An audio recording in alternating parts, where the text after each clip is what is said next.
C'est une révolution technologique qui changera sans doute les habitudes dans les rédactions et le processus de traitement de l'information, se convainc ce professionnel de la communication. Et si les journalistes burkinabés ne s'y adaptent pas, ils risquent de ne plus être compétitifs et productifs. Avec l'intelligence artificielle, les hommes de médias peuvent générer plus de contenu multimédia adapté aux besoins des consommateurs. Une opportunité donc à saisir. Si vous êtes déjà quelqu'un qui crée du bon contenu, avec l'IA, vous allez devenir encore plus meilleur.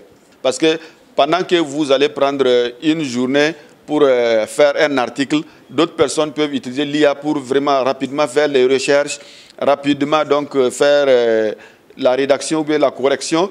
Et en une journée, ils ont produit plusieurs articles et vous êtes toujours sur votre seul article depuis le matin.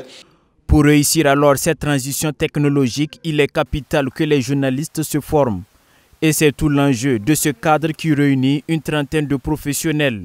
Initiés aux outils d'IA générative comme ChatGPT, Gamma et Perplexity, ils apprennent à explorer des cas pratiques d'autonomisation, de la transcription, de vérification des faits et de génération de contenu multimédia. Il est impératif aujourd'hui d'utiliser l'IA dans tous les domaines et le journaliste ne peut pas passer à côté de ça.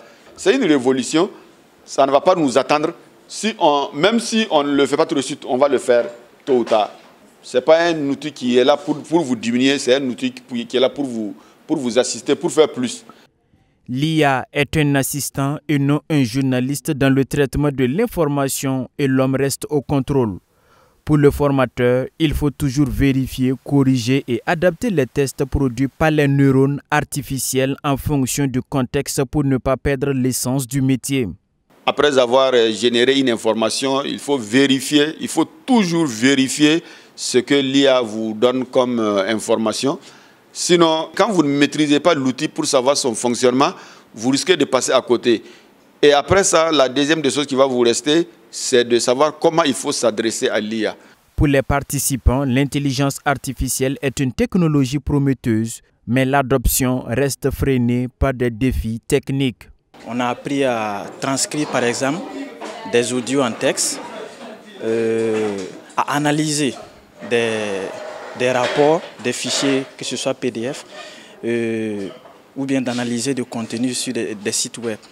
Ce renforcement de capacité est porté par la direction régionale en charge de la communication. L'idée est de mettre les hommes de médias à jour des évolutions technologiques.